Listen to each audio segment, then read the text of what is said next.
Have you ever found yourself lying in bed, replaying every moment, wondering what you could have done differently to prevent the betrayal? That guilt is eating you up, stealing your peace, and it feels impossible to break free from the cycle, doesn't it? But today, I'm here to show you that it's not your fault, and more importantly, I'm going to teach you 5 practical steps to stop blaming yourself, rebuild your self-esteem, and start taking back control of your life. So, stick with me until the end of this video, because these steps could be the beginning of your freedom. 1. Understand that betrayal is the other person's choice. When we're betrayed, our first reaction is often to look for a reason. It's instinctive. We start asking ourselves where we went wrong, what we didn't do, or how we could have prevented this pain. This kind of thinking is common, but it comes from a flawed idea that we have complete control over someone else's behavior. What we need to understand is that betrayal is not a direct response to our actions or qualities. It is, above all, the other person's choice. The person who betrays decides at some point to break the commitment between you. That decision reflects something within them, their own struggles, insecurities, desires, or even a lack of emotional maturity. It's not about whether you were good enough or did everything right. It's about their inability to manage their own feelings or honor the bond you had. Recognizing this doesn't mean ignoring the challenges in your relationship. Of course, every marriage has its difficulties. But those challenges should be addressed through communication, respect, and mutual effort, not through betrayal. Even if you feel you made mistakes in the marriage, those mistakes don't justify such a severe breach of trust.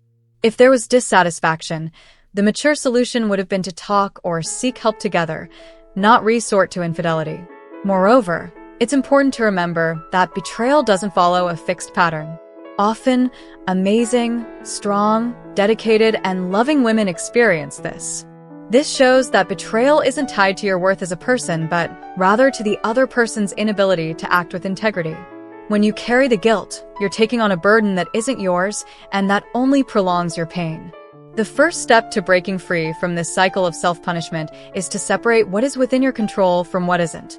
You can't control someone else's thoughts, actions, or choices, no matter how much you wish you could. What you can do is take care of yourself, build your self-esteem, and recognize that no one has the right to make you feel less than you are. Betrayal is the other person's choice, and that choice does not diminish your value. Accepting this is an act of self-love and the beginning of your emotional recovery. 2. Avoid personalizing betrayal. When we face the pain of betrayal, it's natural to try to find explanations. Often, this turns into self-blame. Was I not attractive enough? Was I not a good wife? Did I not try hard enough? These thoughts may feel unavoidable, but they're deeply harmful. They put you in a position of blame that doesn't belong to you. More importantly, they turn betrayal, a problem caused by someone else's choice, into a critique of your own worth. Personalizing betrayal is one of the most common mistakes people make. This happens because we're often taught to believe that, somehow, we're responsible for the actions of those we love. But the truth is, another person's behavior, especially such a painful choice as betrayal, says more about them than it does about you. When you turn your pain into self-criticism, you end up reinforcing an unfair narrative about yourself, feeding a sense of inadequacy that isn't aligned with reality. Betrayal doesn't happen because you're less than. It doesn't matter if you're tall or short, slim or curvy, outgoing or reserved. Unfortunately, the reasons behind betrayal usually have more to do with the other person's internal struggles than with anything about you. The idea that you could have prevented it by being different is an emotional trap that only prolongs the pain. Moreover, personalizing betrayal not only hurts you but also gets in the way of your healing. When you focus on fixing something you think is wrong with yourself, you end up diverting attention from the real issue, the broken trust, and the impact it's had on your life. Instead of searching for answers in your appearance, behavior, or actions, try to see the situation clearly. The choice to betray was theirs, and you're not responsible for the decisions they made. Finally, remember, your worth isn't defined by what someone else does or doesn't do. You don't have to carry the weight of betrayal as if it reflects what you deserve. Recognizing this is an act of strength and self-care, and it's a crucial step in moving forward. If this content is helping you, Don't forget to subscribe to the channel, leave a like, and share in the comments how you're feeling or what you think about this advice. Your feedback helps me create more content that speaks directly to you. 3. Surround yourself with emotional support. Going through betrayal is an incredibly lonely experience. Even if others know what happened, the pain can feel uniquely yours, as if no one could fully understand what you're going through.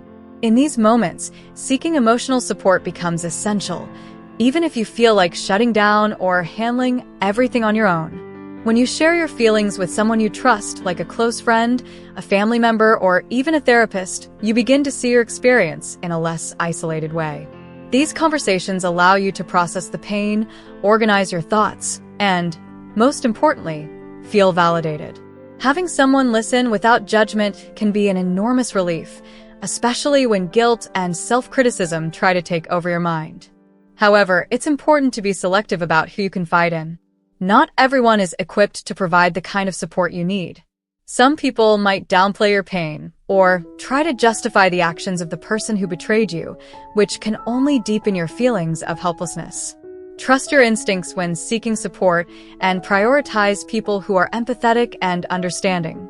If you find it hard to open up to people close to you, seeking professional help can be a powerful alternative. A therapist can provide a safe space for you to explore your feelings and offer practical tools to help you cope with the pain and rebuild your self-esteem. Therapy isn't a sign of weakness. It's a form of self-care, a gift you give yourself to find a healthier path through the storm. Another important point is not to limit your conversations to the betrayal itself. Emotional support can also come from moments where you disconnect from the problem and reconnect with who you are.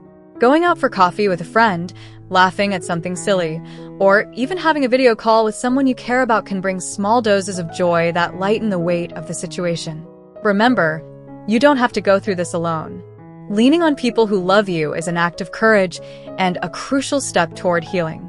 This support helps you see that, while betrayal has caused pain, it doesn't define your worth or what you deserve moving forward. 4. Practice self-care. After experiencing betrayal, it's common to feel like your self-esteem has been shaken and the world around you has lost its color. This painful time can make you neglect something essential: taking care of yourself. Practicing self-care isn't just a way to cope with the pain. It's a gesture of respect and love for yourself, something that has to come from within, even when it feels difficult. Self-care starts with small steps that may seem insignificant, but make a huge difference.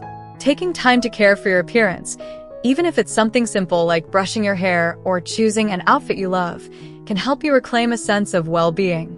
It's not about pleasing others, but reconnecting with yourself and remembering who you are beyond the pain you're experiencing. Another vital aspect of self-care is taking care of your body. Emotional pain can show up physically, causing fatigue, insomnia, or even body aches. Setting aside time for a walk, practicing yoga, or simply breathing deeply in a quiet place can bring significant relief. Physical activity not only benefits your health, but also releases endorphins, those feel-good hormones that are especially needed during this time. Your mind also deserves special care. When negative thoughts keep surfacing, engaging in something you love can be transformative. Reading a book, watching a movie, cooking your favorite meal, or even learning something new are ways to redirect your energy and bring lighter moments to your day. Small breaks to connect with something that brings you joy can help ease the weight of the pain and remind you that life goes on. Taking care of your emotions is equally important. Allowing yourself to feel sadness, anger, or confusion without judgment is part of the healing process. However, it's important not to stay stuck in those feelings. Explore practices like meditation, journaling, writing about your feelings, or even spending quiet moments alone to organize your thoughts and create space for new perspectives. Above all, practicing self-care means prioritizing yourself. It's a reminder that, despite everything that has happened, you deserve love, respect, and happiness, and that starts with you. Even though the healing process may take time, every act of self-care is a step in the right direction, a rebuilding process that strengthens your essence and your self-esteem. 5. Reflect on what's within your control. When dealing with the pain of betrayal, it's common to feel like everything is out of place. The sense of losing control can be overwhelming, and your first instinct might be to try to understand and fix what went wrong. However, it's crucial to realize that not everything is within your control, especially someone else's choices and actions. Instead of spending energy trying to change what's already happened, the healthier path is to focus on what you can truly influence, your own life and emotions. Reflecting on what's within your control begins with a simple but powerful step: accepting that you cannot change the past. This doesn't mean ignoring the pain or downplaying what happened. It means freeing yourself from the burden of trying to find answers to something that may never fully make sense. The choice to betray was theirs, entirely outside of your reach. What you can control is how you choose to respond and what you do moving forward. Once you recognize this, you can start investing in your present. Ask yourself, what can I do today to feel even just a little bit better? Small actions like tidying up a space in your home, going out for a coffee, or simply allowing yourself to rest can help you regain a sense of control over your routine. These small steps help rebuild your confidence and lay a foundation for better days ahead. It's also important to reflect on the lessons this experience can offer. This doesn't mean justifying the pain or romanticizing it, but acknowledging that, despite the suffering, there's an opportunity to learn more about yourself. You might discover your boundaries, what you value in a relationship, or even the strength you have to overcome difficult moments.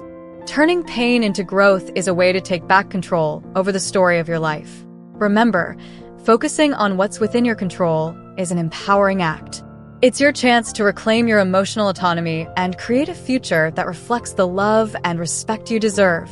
Betrayal may have been a painful chapter, but you're the one who decides how the rest of the story unfolds. If this video has helped you reflect and see new possibilities for healing, leave a like, subscribe to the channel, and share in the comments what you're learning about yourself during this process. Together, we can build a community of support and strength. If you're struggling with a difficult time in your marriage, learn how to deal with infidelity and rebuild trust in your relationship. The Happy Couples Guide is the resource you need to overcome this challenge and find happiness again. Get your copy now. Link in first pinned comment.